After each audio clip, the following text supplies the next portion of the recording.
Hello, and welcome to our first online webinar for Disruptive Technologists. My name is Jeff Paul, and I'm the webinar director tonight. We've got an all-star team up here that's going to have some great content for you. First of all, thank you for attending our first online session. We miss seeing you all in person, but thankful that we can meet online. During the month of May, there'll be 4 one-hour sessions to replace our traditional meeting. 2 will have main topic panelists, and 2 will have fireside chat panelists. For the first session today, the discussion will be limited to the moderator and the panelists. We're planning to add live chat room opportunities in the upcoming sessions. You know, we're learning along with all of you to live in the new reality of a lot of meetings being done online. You can message our founder and organizer, Lauren, for any upcoming sessions with any questions that you might have. It's my pleasure now to hand it over to Sep Demeglia from Microsoft, who's going to be our MC for tonight. Sep, it's all yours. Hello, everyone. My name is Sep Demeglia. I'm a user experience and accessibility consultant at Microsoft, and today I'm here to announce all of the sponsors for Disruptive Tech's event tonight. First off, we have McCarter in English, LLP Law, chaired by Dave Sorin. McCarter in English's 50+ attorney venture capital and emerging growth companies practice represents startup, emerging growth, and mature tech-enabled, and life sciences enterprises and the investors who support them in all phases of development, from ideation to IPO, and from concept to cash, regularly counted among the top 10 most active law firms serving these communities by PitchBook. McCarter is delighted to be a Disruptive Technologist sponsor. In addition to that, we have the Microsoft Reactor.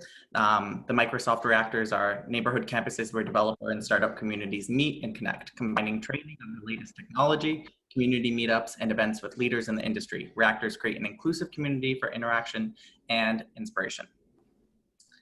We also have a few other sponsors, Zyotag Interactive Video Services. Zyotag is the partner of Disruptive Technologists. You can meet the founders, Jeff Paul and Steve Durham, our host for tonight, at the back of the room as they videotape the event tonight.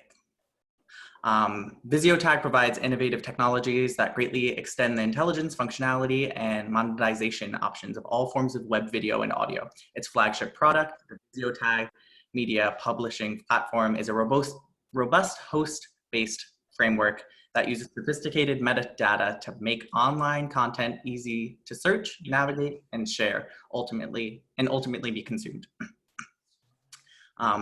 Lauren also still has Hint fruit infused water sponsoring her. Hint contains no sugar, diet sweeteners, calories, or preservatives. Their water brands are non-GMO, certified, and Whole30 approved. They're vegan and contain no MSG, nuts, soy, or gluten. Their bottles have always been BPA free, and they are continuously improving their bottles to reduce the amount of plastic and other non-renewable resources. Their goal for 2018 is to use 40% less plastic per bottle than our original 16-ounce bottle.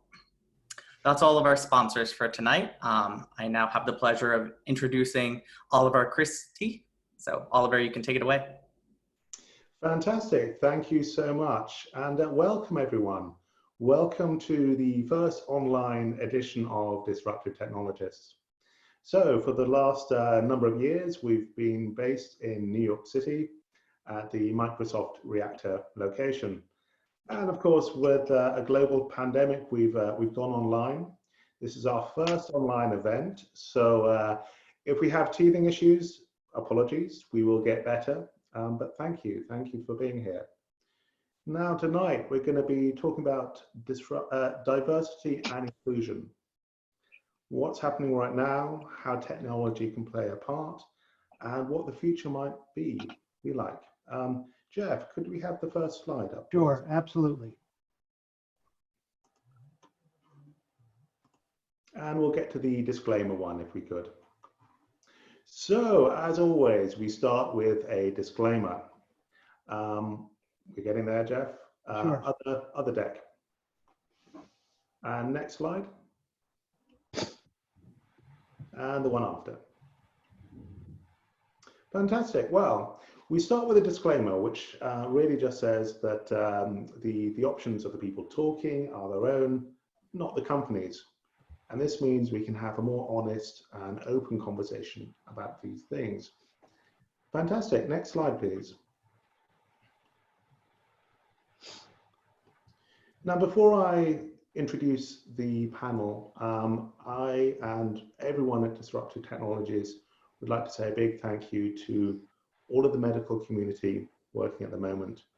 Anyone working on testing or a cure, so all the scientists out there, and anyone who's frankly on the front lines of this. Thank you for your work. Without further ado, and because we're pressed for time, I won't read everyone's full bio, but all the slides are going to be available afterwards. So it's my great pleasure to introduce the panel for tonight, starting with Moy Ogilvie. She's a partner at McCarter in English, based in New York City, and she's been appointed the Diversity and Inclusion Partner, and this was back in 2017. Moy, welcome. Next slide, please. Lindsay Sorin is the Assistant VP and Senior Legal Counsel at Xandr, which is an offshoot of AT&T. Next slide, if we could. Dhaliwal, the co-founder and CPO of Upflex, known as the AirBnB of office space. And she's worked in many countries before this, before coming to New York. Next, if we could. Arnell Milhouse, the co-founder and CEO of CareerDevs, who have managed to reduce a 4-year computer science program down to 12 months and have an interesting pricing model. Next slide, please. And last but certainly not least, Jasmine Greenaway is the Senior Cloud Advocate at Microsoft. She also teaches at LaGuardia. And I'm Oliver Christie, your moderator for tonight. Thank you. Right, let's get on with the first question. So the first question is relatively straightforward. What are the biggest benefits of a more diverse team? I mean, we've seen some of the science, we've seen some of the numbers, but what are the panelists seeing is why we should do this? Moy, should we start with you? Sure. Can you hear me? Yes, thank you. So I think, my perspective comes from the legal industry. However, I think the diversity and inclusion issues that the legal industry addresses applies to other industries, tech, and all other types. I think across the industries, the one thing that keeps rising to the top is the business case for diversity and inclusion, and how for many organizations of all sizes, it's really a business imperative.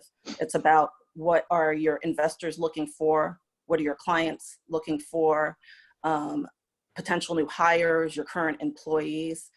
And the studies definitely show that diverse groups bring about diverse perspectives, better results, and if you look at the bottom line, better economic performance. And there are numerous studies out there, including McKinsey and others, that back that up. So I think at the end of the day, we think, diversity is good for, good itself. But for businesses, it really does come down to, it's a business imperative if you want to compete and move forward in the future. So you're finding people are coming to you with a strong business ROI rather than a sort of social, for the social reasons, shall we say? I think internally, what drives internally is going to be, in many instances, the business return on investment. In terms of what your clients, your investors, your consumers are looking for, it may be more of a moral, societal view and issue. And are people also asking for a diverse legal team within McCarter? Because I know McCarter is pretty diverse as it is, but is it something that clients are deliberately seeking out? Absolutely. I mean, I would say in the legal industry, I would say for at least 10 years or so, clients have really honed into asking us, you know, what does your firm look like?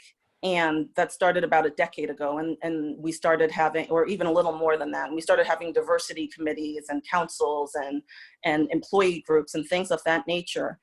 And then as time has gone by, clients have drilled down a little bit and said, not only what does your firm look like, what does your team working on my matters look like, if that's something that matters to them.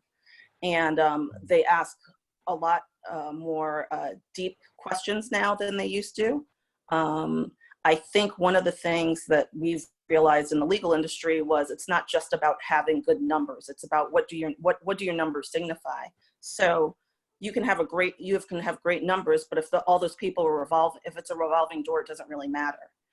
You can have great numbers, but if they're all at the entry level and no one ever seems to make it to the top, whether it's women, diverse attorneys, et cetera, then the number still doesn't matter. So clients are looking deeper into what our numbers are and what do they mean. And I think our firm and other legal organizations in all industry are now saying we have to look at our numbers and what do our statistics mean? You know, we're diverse, but you know, are we diverse in all types of diversity if that's what you're looking for? Is it enough that you have diversity on the Asian attorneys, but you don't with Hispanic attorneys? Is it women? You know, if your women all seem to be stuck at, you know, the entry and mid-level, why is that? And what are you going to do to change it? So I think clients have really, in the legal industry, forced us to look deeper and try and figure out new ways of doing things and looking at diversity and inclusion. Moving over to Lindsay, are you finding, so you also have a legal background, you're obviously inside a corporation, which is inside a much larger corporation. Are you seeing the same sort of conversations are happening? Is this a priority at the moment? Oh, absolutely. So I have 10 years of experience at a law firm similar to Moy's, and you know, everything that Moy said, I would echo. I've been with Xandr now for just about 5 months, so learning the business, but I will say, as I did in my job search when looking to move in-house, the statistics demonstrate that a lot of the millennial generation, right, who is about to be 70% of our workplace, are looking for companies, looking for employers who offer diversity and inclusion programs, who are diverse in and of themselves.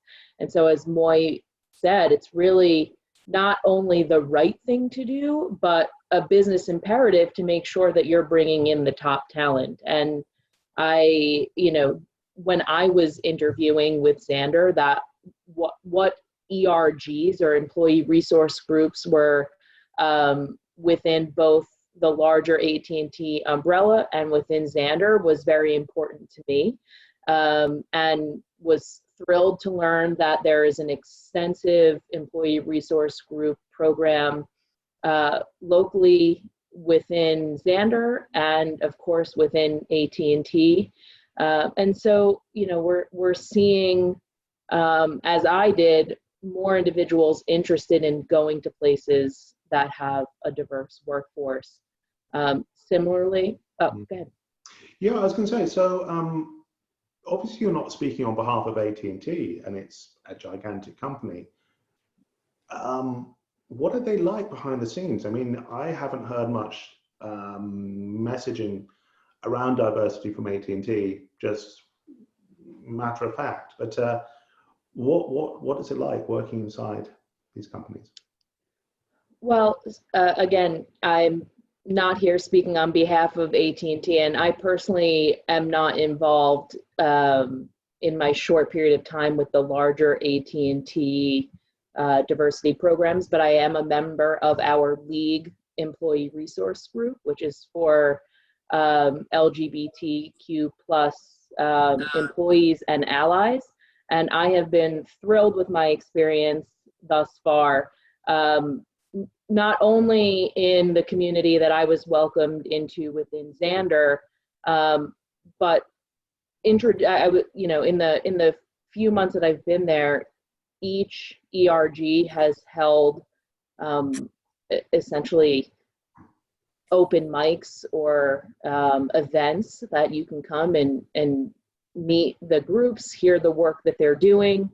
Our league group obviously is ramping up to Pride Month, and although Pride will be virtual this year, there's still a lot of activities that are taking place, not only to educate our employee base, but to increase activism. We're doing a big fundraising campaign this June. And so we have a very active workforce in Xandr, which is an ad tech company. So it's been a lot of fun thus far. Fantastic, thank you. Ginger, you are the co-founder of Upflex, loosely described as the Airbnb of office space. You've also worked in different countries. You obviously see the benefit of diverse teams, but what have been the sort of biggest lessons you've learned, or the biggest things you've seen? Sure, absolutely. Working in a startup environment, this is my 5th startup, and I learned early on with actually my first startup where we brought in talent. We were based in Malaysia, and we brought in talent from all around the world to work on really complex problems, from India, Ireland, Malaysia, Bangladesh, and the US. And it was phenomenal to sort of bring these people together and really think about how to solve problems. We started a lab called Embedded Wireless. This was in '96, before anyone was thinking about embedding wireless capability into everyday devices. And so that was the foundation of our company. And I don't think we would have, and we, being an R&D facility, our role was to develop and launch new businesses and new technology every 12 months. So the speed in which we were able to develop and launch products into the market was a lot faster because of the fact that we had this incredibly diverse team that were looking, and they brought the perspectives of their individual cultures into solving those problems. And it was such an exciting time. And I've taken that lesson and have continued to always build diverse teams, because I know that on an innovation front, it makes such a big difference. At Upflex, this is my 5th startup, as I was saying. We have a team of 12 people, and 7 of those, actually everyone in our team comes from a different country, we have 7 different languages that is spoken. And it's just, sometimes culturally, there's some synchronicity that we have to bring into the discussion, but it makes us debate and really think through the needs of our customers a lot more efficiently, right? So diversity, especially when you're being in a startup environment where you're always adapting and building quickly, diversity is such an important, bringing those diverse views into that product development is such a huge benefit. Just to give some statistics, 1% increase in gender diversity increases company revenue by 3%. I mean, that's staggering, right? Higher levels of higher levels of ethnic diversity increases revenue by an average of 15%. So having the differences in ethnic backgrounds in your team really has an incredible benefit to your revenue generation. And Lindsay and Molly also talked about, people want to work in diverse teams. And, Glassdoor did a survey, and they found that 67% of talent are more likely to join companies with a diverse workforce.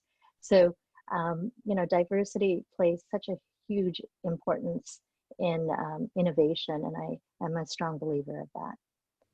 Absolutely. And on that note, Arnell, let's move to you.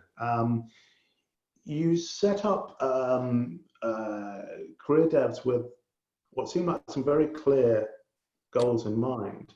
not just a strong passion, but a different setup for learning. Do you want to tell me a little bit about what it is you're doing and how it ends up being much more diverse? It's pretty, it started off from an observation of my life as a software engineer, network engineer, working in tech spaces, often being just one of a number of people in the office that was a person of color, and yet very capable, having an impact, and just always ask myself, why is this the case?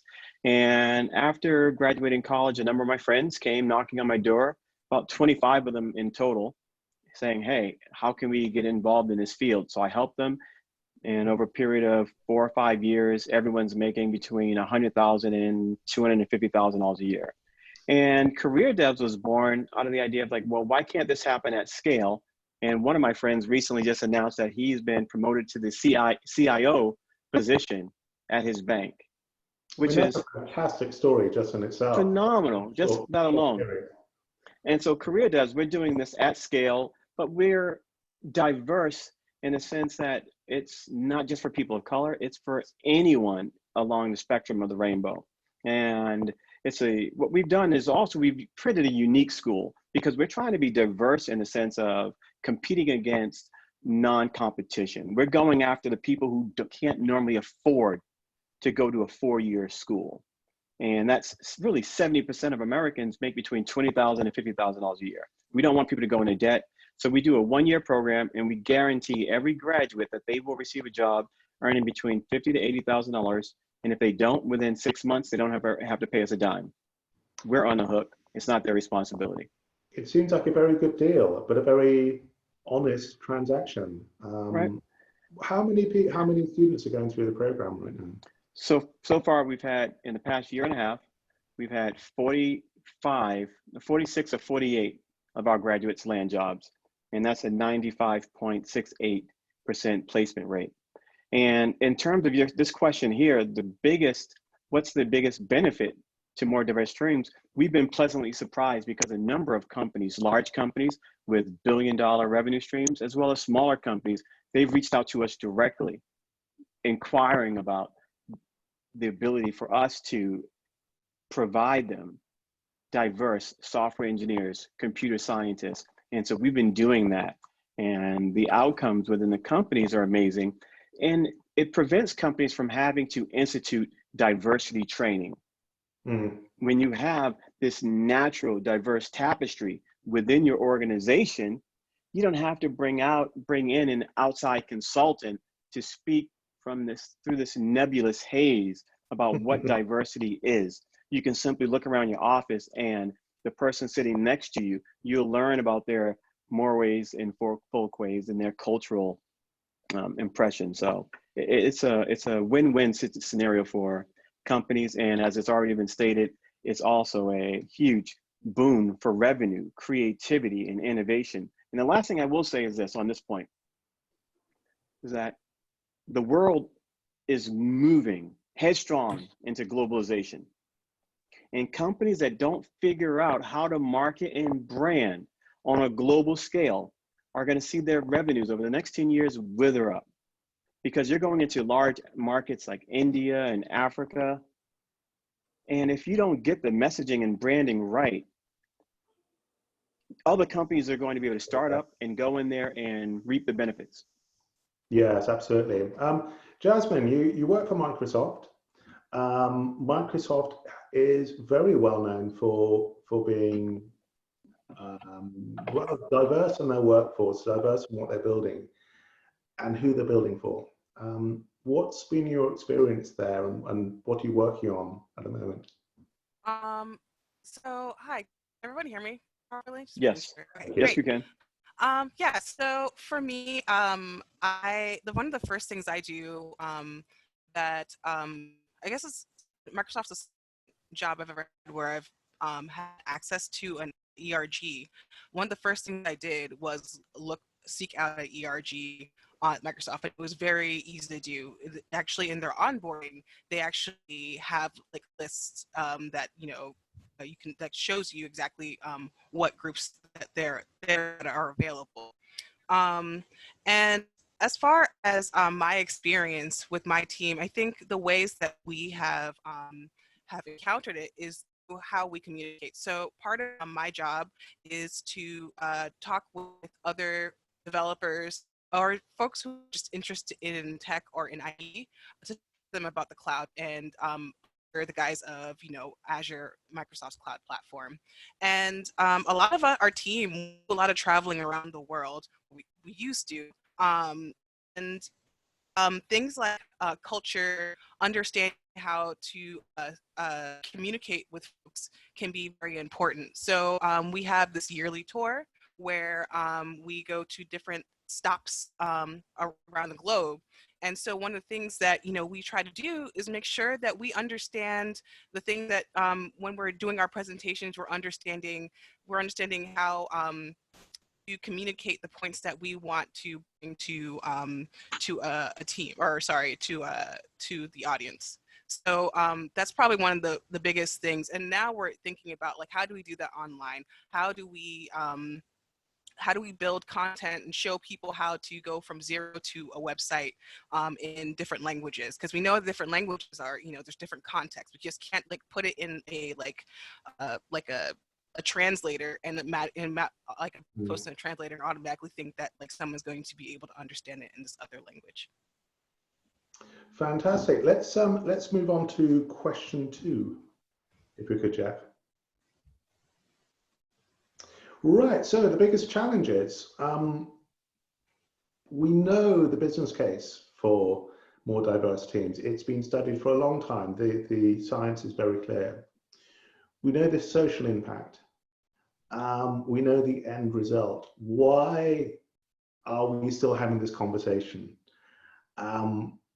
Why are we not much further along? So this, let's start with you, Ginger. You've seen success, but what hasn't worked, or what's been the biggest challenge you've had? It really is. It's hard to find the talent, right? If you think about college graduates, what's the percentage getting into the tech space? And of that percentage, what's the rate of the minorities and diverse groups that you can tap into in that talent? And I think if there was investment in the education and we could provide, just like I think this earlier speaker was talking about, providing education opportunities where you're not committing to 4 years of education, but you can build a skill in 12 months and make it affordable. I think that would be such a huge driver to increase the number of people that have the skills to match the jobs that they're able to get. There's I think I have another stats. I love data. There's a stat about Microsoft, not Microsoft, Google actually, where I'm missing my stat. Let me just find it. It was actually really interesting. I'll look for it, but I think education is the key thing. We'll come back to your stat. Let's move to Maura and Lindsay from should we call it the legal point of view? I mean, do we think the law needs to change to either encourage D&I, or is there a sort of legal roadblock, or is that a weak excuse? I think it's a weak excuse. I think the reality is diversity and inclusion work is hard. I mean, it's amazing how many people think it's just so easy. If you want a diverse workforce, you can just get it. It's not that simple. It really isn't, especially when you're working with organizations that are predominantly white male. I mean, that's the reality. And I think that we have to understand that this is not easy. It's a marathon. If you want quick solutions, you're going to be upset in 2 or 3 years when you don't see your numbers change dramatically, especially if you're a big corporation, or 4 or 5.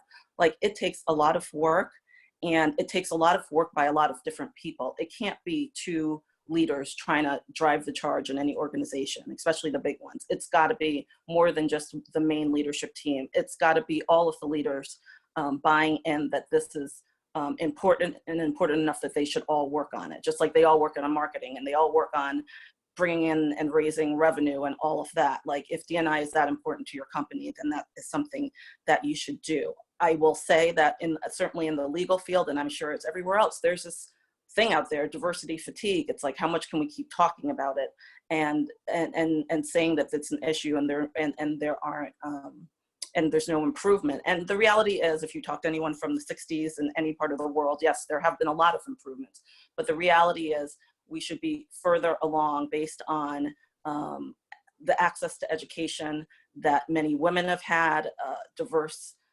professionals have had.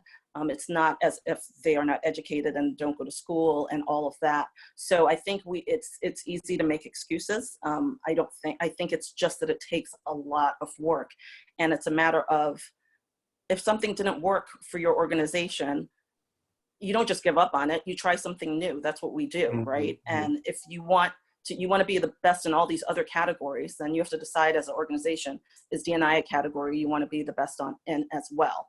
And there are smart people in everyone's companies, and it's just a matter of being creative and trying to come up with new things. And really, I know we'll get to this further, interrupting some of the biases that are out there. Who looks like they are supposed to be in the tech field? When do you decide that? Who's reaching out to the elementary school kids and saying, this is what happens in the tech world, and here are opportunities. We don't have to wait till they're in grad school or even going to college. Like, you start each industry, it's up to us to start the pipeline really, really early and reach back. We have to, because there's no other way to help to try and play catch up than really going back and creating a pipeline that's long and deep. Not just focusing on the people you're hiring tomorrow, but the ones you're hiring in 10 years as well. Moy, it's really interesting that you said that, because at Xandr, we partner with Girls Who Code. We provide not only funding, training, and a workspace within our Flatiron office to teach girls to code. And, you talked about this being a marathon. I think it's also a really big investment. And thus far, the investment has paid off for Xandr. We've had 5 graduates of our Girls Who Code program. 2 are now full-time employees, and Xandr is only 2 years old. So, you talk about girls in the tech space. Xandr has decided to make an investment in that, and so far in the early stages, it's paying dividends. There has to be investment in employee resource groups. There have to be investments in your hiring strategies, but not just hiring. It's all about mentoring and retaining those employees, and giving women who may have some time off in the middle stages of their careers to have children, providing them and fathers for that matter, flexible work arrangements upon their return. So there's investment and some risk in moving away from the norm, or the historical norm. And so companies, I think, that make that financial investment and take that risk to try new things will ultimately see it pay off. As are you finding you have to give the financial benefit? Do you have to make the business case, the short-term business case rather than the long-term, should we say? Yeah, I think, as Moy said, there are some who look at diversity and inclusion as a moral imperative. There are some who focus solely on the business imperative. I do think there is convergence in those two. But like any investment, putting some dollars or some sweat equity into a program at the beginning will certainly yield the results. And I think Ginger provided a lot of statistics. I love seeing the statistics too on increased productivity, increased revenue, increased profitability. You know, those numbers are there, but you know, there is some money that needs to go into your programs for, you know, making your ERGs effective, training opportunities. You know, Moy touched on implicit bias training. You know, is one of those things. Mentoring opportunities where, you know, when I was at my law firm, there was money that needed to be spent to have all of us gather in one place each year to meet the people that were mentoring us and help us move through our career trajectories. So I do think the investment will pay off. And at Xandr, you know, in the Girls Who Code example, some of it is going to be sooner rather than later. Moving to Jasmine, not thinking about Microsoft, because I think Microsoft is doing a pretty good job, and I know what they're sort of doing behind the scenes. But some of the competition to Microsoft, why do you think some of the other cloud providers are not as diverse, are not taking the same approach? And what are you seeing as the outcome with the technology? I would say a lot of it has to do with retention and how folks of diverse backgrounds are, you know, what's their upward trajectory? You know, are people just hiring just to fill a quote unquote quota? Or are they, you know, as doing things Lindsay and Moy suggested, you know, mentorship, you know, really growing a team, growing individuals. Not only, you know, I honestly, when I talk to my mentees, sometimes I'm say, like, sometimes, you know, the work you do is going to feel like a business transaction. You're getting paid for something, for some skill that, you know, a company needs, and they're going to give you money. It's, you know, it's exchange of goods. And at the end of the day, I think that sometimes companies take it too literally. I think sometimes we just look at numbers and don't look at, like, you know, the individual and, like, sort of that, like, this tokenism. person, yeah, exactly. Like, this is somebody that should, you know, wants to grow and, you know, be a leader. And yeah, Would you say, and I don't want to put you on the spot too much, but would you say your diversity is valued and a commodity at the company you work with? are you talking about specifically in my experience, or Yeah, why not? Why not? I would say that Yeah, it's a challenging question because it is a challenging. It's a challenging question. I would say mostly because as somebody who has only recently had, like, a senior title, you know, in the past, you know, I've, like, thought about it in the past. I'm like, you know, what was I hired for? I thought, like, what was the work that I did? And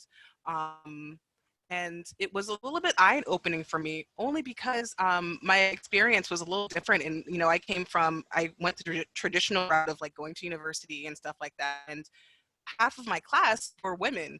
And then I also had women of color in my computer science class. So I got out of school and realized, oh, wow, it's much different.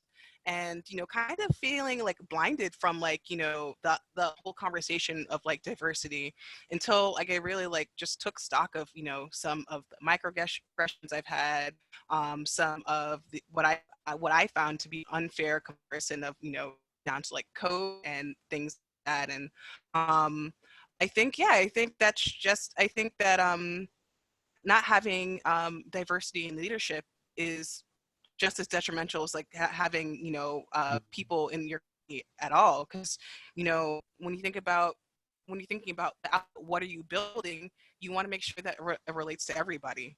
Yes, really. Arnell, how do you prepare your students for going into the workplace? I mean, New York City is fantastically diverse, and you always hope that someone stands up on the work they do, and code should be colorblind. I mean, it doesn't matter.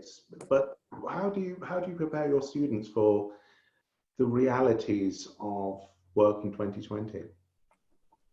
Partnerships and community. And we've taken a number of trips to New York. We've been to Microsoft several times when we brought our employees there, and they're able to go to different mixers. And I've spoken at Google. We've taken our students to hackathons at Google. We've brought them to Facebook in Boston, a number of tech companies. And at Brown University, I'm the entrepreneur in residence in Providence, Rhode Island. So our students are constantly on the campus at Brown, and they are really cross-pollinating with the students, the staff, and the incoming venture capitalists that are speaking. And so it's helping to really expand their worldview. And we have this great relationship with Harvard University, where we go to classes at Harvard. We're sitting in there with Harvard professors. So we do as good of a job as I think anyone in getting people outside of their own comfort zone, outside of their own bubble, that echo chamber, so they can see what the real world is like. They can experience real companies are reviewing their code while they're in CareerDevs, and they have a chance to speak with real engineers as well. And there's just so many things that we do to get them outside of the walls of their mind. And by the time they graduate, they are speaking the language, they understand the environment, and they go into companies as leaders, instant impact people, and they add value on day one. Fantastic. Let's move on to our third and last Hey, question. Oliver, Yes, please. I don't know if you can hear me. This is Lauren, sorry. We also, we have a few glitches. This is our first webinar. We have 3 more coming up, so we'll get it all together. We also have Voltaire Exodus from Africa. Lauren, we don't have time for, we need to do the last question and get on. Yeah, and we also have Esther Dyson, the investor extraordinaire for the United States. And I just know Esther wanted to say one word. Does she have a minute? Yes, very quickly. Esther, are you there? Yes, I'm here. It's not that I wanted to say one word. It's just they told us to show up, and me and Voltaire. Since I'm here, I just want to say very briefly that, this is Disruptive Technologists, and we're not being very disruptive. We're making it sound so sanitary and clean and easy, and the reality is, it is happening in large companies, Microsoft, law firms. They can afford it, but until, the tech sector is still the opposite of color. Well, it's blind to people of color, basically. And, they think they're diverse because they have more women or they have more people from India. But the tech sector, I hope, is going to respond to the coronavirus by understanding what it means to be Black in America.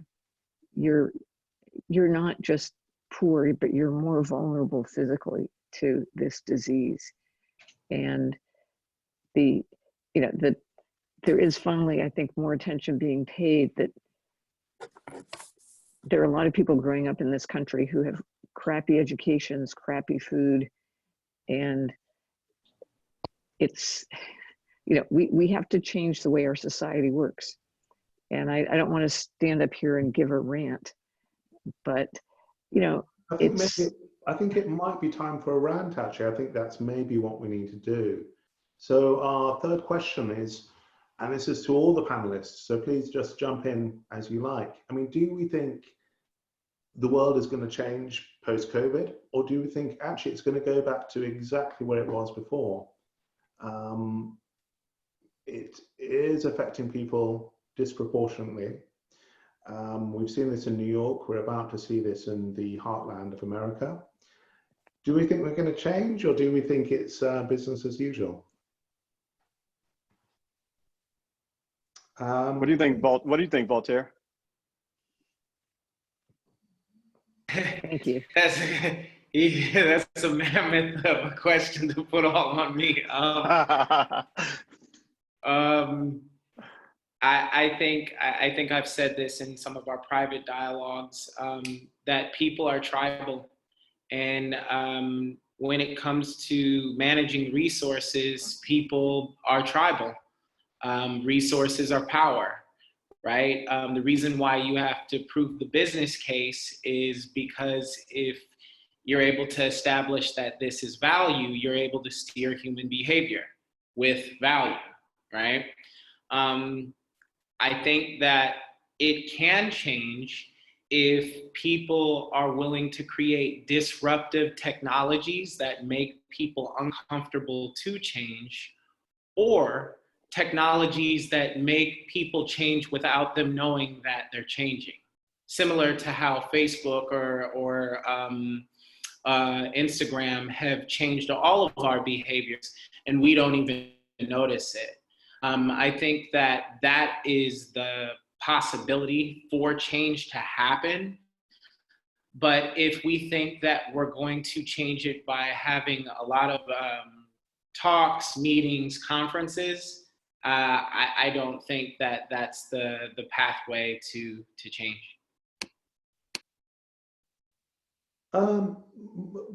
In terms of legal, are we seeing challenge at the moment? Are we seeing a shift there, or is it a case of everything slightly on hold because of the virus is happening? I mean, is this still a conversation that's going on at the moment?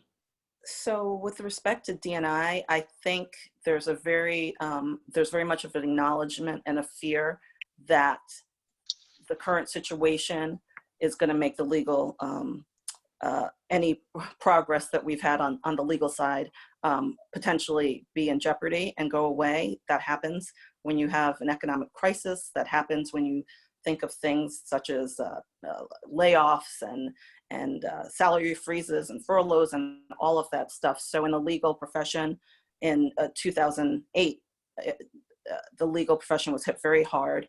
And most of the studies show that the women and attorneys of color were hit or disproportionately impacted at that time. And so there's already the recognition out there that will this bring us back to a 2008 situation? And the only way that we can make sure it doesn't is to be aware of the realities of the current situation and actually push even harder on D&I efforts and talking about it and being aware of the things that could happen unintentionally. Of course, it's always, unintentionally, but then when you look at it globally, look who gets hurt. And so I think for every industry, focusing on your D&I and looking at it and understanding how decisions we make during, the next year plus in our workplaces, what that does to D&I for and your D&I goals. It's really important. This is Oliver? All the panelists. I mean, does it feel like 2008 again? Does it feel like no? Thing? It feels worse. I'd like to add something. It's much worse. It's not just financial. It's people's lives at stake. It's, the world has changed and people are undergoing a lot of trauma. But I will leave that aside. I have an idea for a disruptive technology, and maybe we could propose it to Zoom. It's being done, but count the number of minutes everybody on the call speaks. Analyze who interrupts whom. AI, we talk so much about AI being biased, but what AI really does is it reveals our biases. And if we had a better understanding of how these conversations happen, where the women get interrupted, the Black people don't get a chance to talk, I think that could actually be quite disruptive. And it would be fascinating to see those data at large. That's, if Zoom's going to invade our privacy, that's the way they should do it. That's great point. Arnell, are you seeing a change at the moment, or is it a case of corporations just need good people, so they reach out to you because you've got good students? Or are you starting to see a drop-off?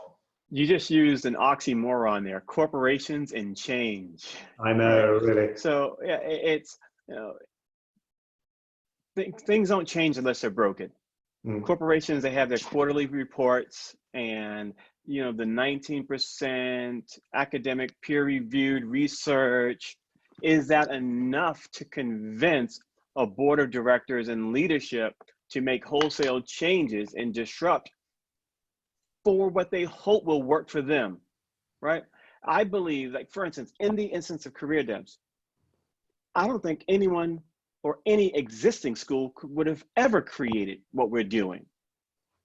It took a person from a diverse background to disrupt, and every generation that first was IBM. IBM got disrupted by Apple. Apple got disrupted by Microsoft. Microsoft got disrupted by Google, and so forth and so on. And I believe that the giants of yesterday, we shouldn't look to them for the change of the future. We have to look to ourselves, and diverse communities have to learn to come together.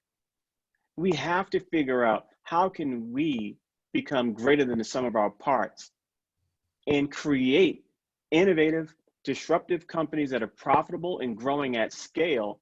That's going to wake up the rest of the world. I don't think the rest of the world's going to wake up on their own.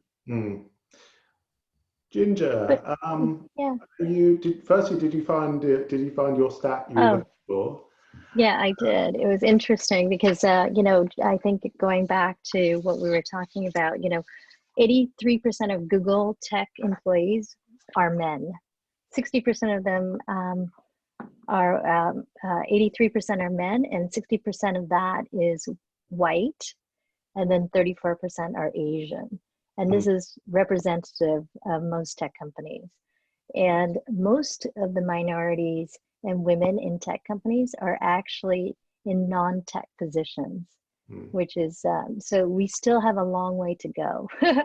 And that's why, one of the biggest concerns that I have, especially with COVID-19, is the education. I think the statistic is I think it's like 4 out of 5 kids today are out of school, and they've lost 6 months of education. That's a year of knowledge. And these are kids, very, very young kids. Universities are going bankrupt. Many people are choosing not to go to university or colleges because, their financial situation is uncertain. And so this digital divide, there's so many people from different communities that don't have the ability. They may have 3 siblings and they have 1 cell phone, and they're using that to educate their kids. It's insane, and the impact is going to be felt over time. And I think it's going to create a bigger divide in the talent that is going to come out of this. But there is a silver lining. I mean, one of the biggest changes that we're seeing is this whole concept of remote working. And so through remote working, or the ability to, hopefully this is a shift that's going to have long-term, companies are realizing that, why spend so much money on expensive real estate when you can invest that into people? Absolutely. And that allows them to acquire talent from anywhere. So I think what's going to happen is we were going to see disruption in the employment space in the next 5 years through artificial intelligence and all these disruptive technologies. A lot of that loss of employment that was going to happen 5 years from now is being accelerated now. Well, on that, shall we say, positive note, unfortunately, we're out of time. We would normally have Q&A from the audience. We won't this time, but we will soon. And I want to leave with a thought, which is diversity is being invited to the party. Inclusion is being invited to dance. And with that, I'll hand it over. First, I'd like to thank everyone on the panel for their interesting views and the conversation. So thank you all. And I'll now hand it back over to Lauren, the founder of Disruptive Technologists. Thank you.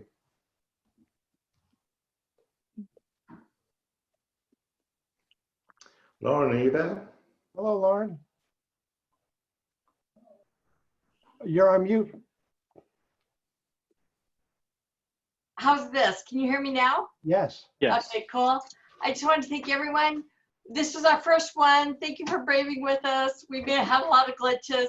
Two of our panelists, Voltaire and Esther, had been missed and all these things, but I hope you enjoyed it. There's a recording of it. Jeff, our webinar director, is going to record it and tag it with his special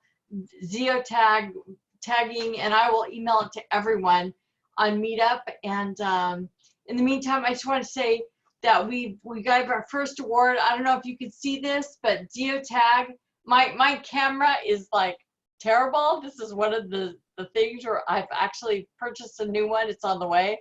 But this is Geotag is a fabulous new video company. They've been with us for a couple of years, and they've got AI, and they're now doing a lot of different things, including transcribing, tagging. You can have table contents with the Zoom recording, which we will be sending to all of you.